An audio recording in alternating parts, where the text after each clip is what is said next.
Life on the homestead can get a little mundane.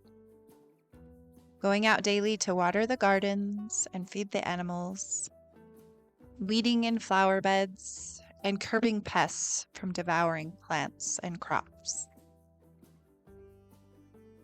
But sometimes, homestead life is a big treasure hunt. Searching through gardens to find the newest emerging pumpkin or squash.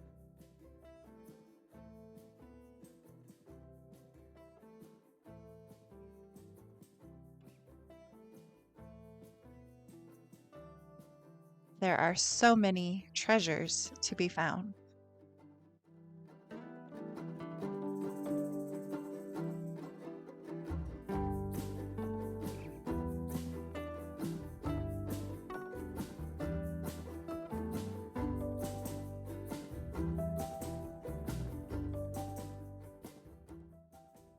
Of course, we still have to pull weeds to discover where those zucchini and tomatoes are hiding.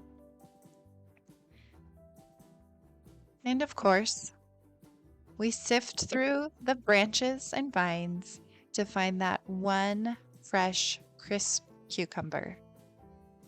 There's nothing like it. The reward of finding that ever awaiting growing vegetable is always worth it, even if that vegetable is covered in weeds.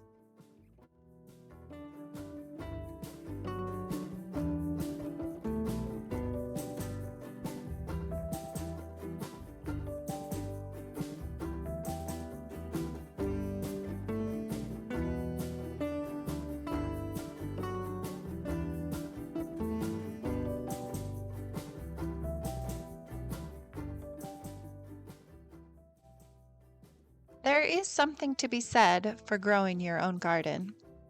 A lot of sweat and energy go into nourishing and growing vegetables, fruits, and flowers, creating a beautiful space you're proud to say you had a part in creating.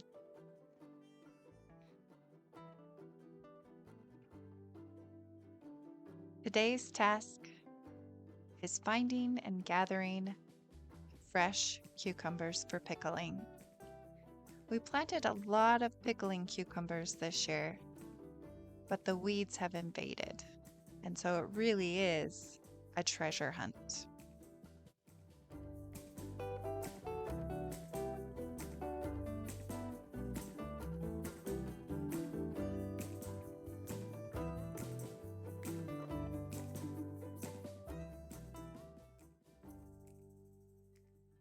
We also planted fresh dill. It's starting to seed out, but that's all right. When we make our pickles, we can use the leaves as well as the flowers to give it that nice, yummy dill flavor.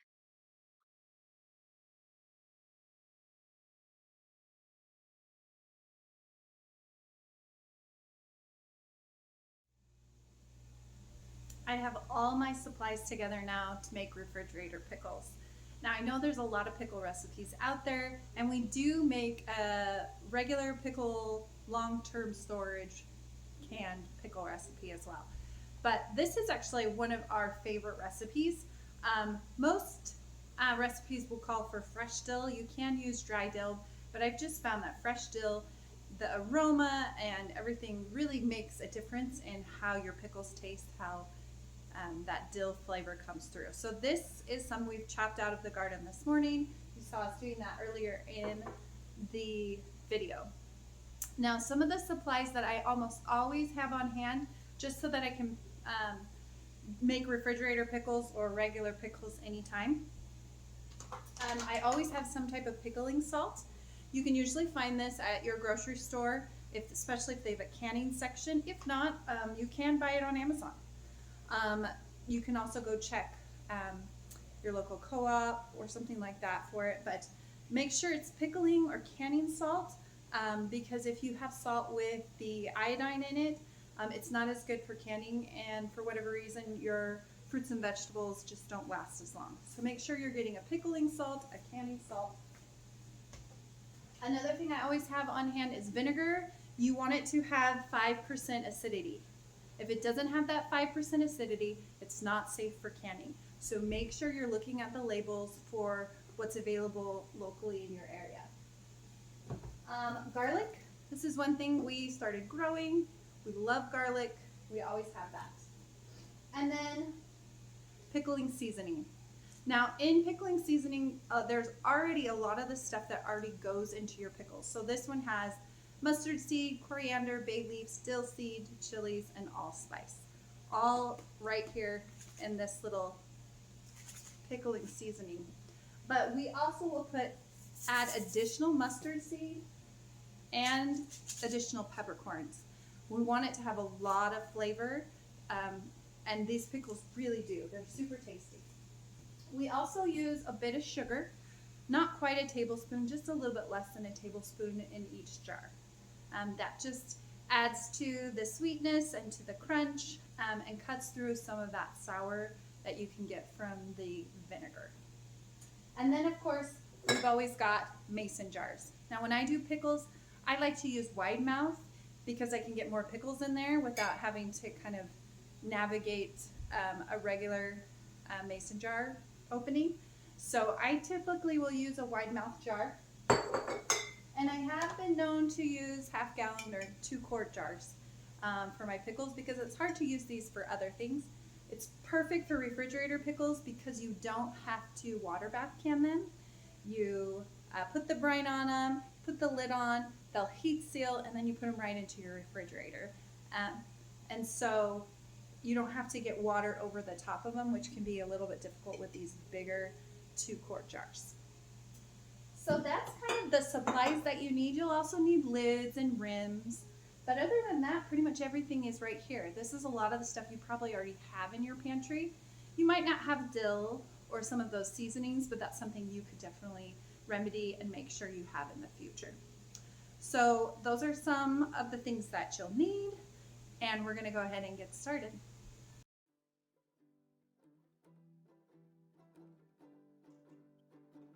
Now for this refrigerator pickle recipe, you are going to need a stock pot. It doesn't have to be a big one, we're just making the brine in this. So we're just using our regular kitchen stock pot. Now we like this refrigerator pickle recipe because it keeps the pickles nice and crisp for longer. We found, at least in our experience, that when we're making pickles for long-term storage, they don't always stay crisp. And there are tips and tricks for that. But this refrigerator pickle recipe is really quick, really simple, and it goes right into the refrigerator without you having to water bath can. So it's a great recipe. Now the brine is really basic. It's a 1:1:1:1 ratio, if you will. It's 1 cup of white vinegar, 1 cup of water, 1 tablespoon of salt, and 1 tablespoon of sugar. Now I will usually add just a little bit less than 1 tablespoon of sugar because we don't really like our pickles too sweet. So it's kind of like 3/4 of a tablespoon of sugar is about what we do. Then you're just going to let that brine come to a boil on the stove top. And you can double or triple or quadruple this depending on how many pickles or jars of pickles you're going to make. Now while that cooks, I'm just going to wash up these cucumbers that I got out of the garden this morning. For the best, most crisp pickles, you want to can them the same day or within hours of you picking them if possible. If that's not possible, make sure they get right into the refrigerator to cool them down, and that'll help keep them crisp. So these are washed and pretty dry, so now we can head back and start getting them ready for their jars. Now there's lots of different ways that you can cut pickles for what you want in your pickle jars. Sometimes I do whole pickles, sometimes I'll slice them in quarters, sometimes I'll do sandwich pickles, and sometimes I will do hamburger style pickles. But whichever way you choose to cut your pickles, make sure that you're using a nice sharp knife and you want to make sure that they're still cold as you are cutting. That'll help keep them from getting soggy as you're putting them into the jars.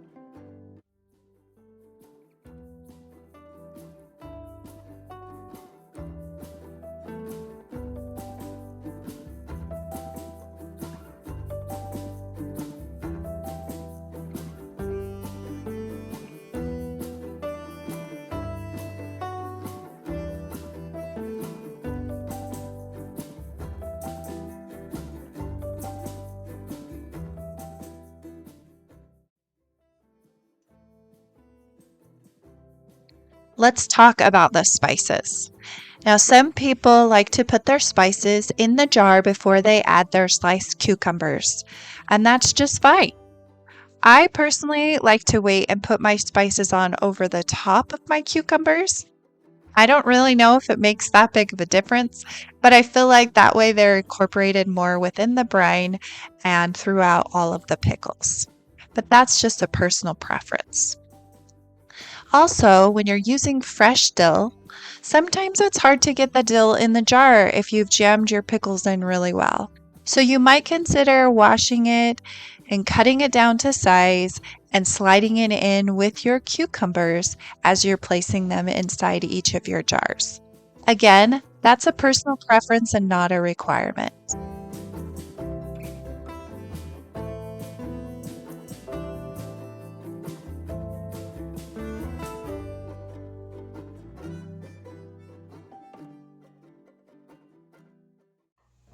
I wanted to show you real quick some of the different slices that I make. So these ones here in this big jar, they're cut in basically quarters. If it's a bigger pickle, I might cut it into eighths. So those are kind of quartered pickles. These ones would be what they would call sandwich pickles. So we're slicing them so they're kind of a thin, oh, not here, kind of a thinner pickle that would fit on a sandwich. And then I have just rounds, okay, or hamburger pickles is what they might call those. And then I just have a jar of whole pickles. Okay, you can't get quite as many pickles in a jar when you do whole pickles, but sometimes it's just fun to have a pickle, like a whole pickle to eat, right? So those are kind of the four different slices that I use. And you know, if there's other ways that you like to slice your pickles, slice them that way. Now we are ready to put in our seasonings. So you'll put your fresh dill in. You can just kind of slide it in the corner, and then you'll put a clove of garlic into each jar. Make sure that you've peeled it. Then you'll add pickling spice, at least a tablespoon of pickling spice, and then depending on the flavors that you want for your pickles, you're going to add peppercorns and mustard seed.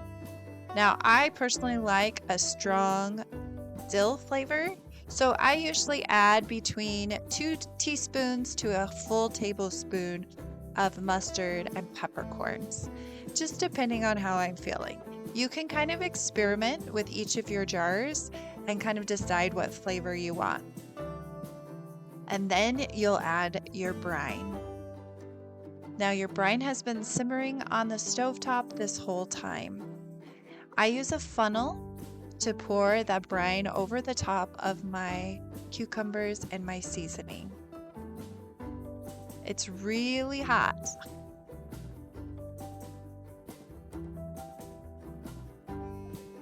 So you can see here, this is just a quart jar that I poured some brine into. And this is a 2-quart jar. That means just a little bit of a top off.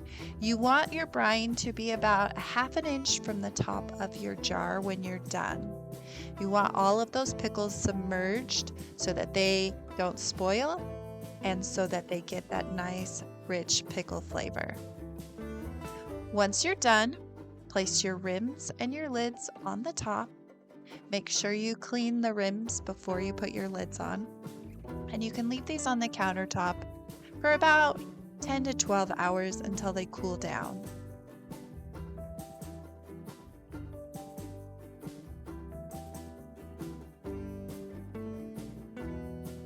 Once your pickles have cooled off, you can put them in the refrigerator for about 3 to 4 months. Sometimes you can push it a couple extra months because of that vinegar. We're lucky enough to have a refrigerator in our garage, so we can add all of these yummy pickles. And just like it's a treasure hunt in our garden to find those cucumbers, it's a treasure hunt through the winter to go out and find a new jar of pickles to enjoy. I hope you enjoyed this video and following along as we work out on our homestead. Thanks for watching. Make sure to like and subscribe, and let us know if you have any questions in the comments. We'll see you next time.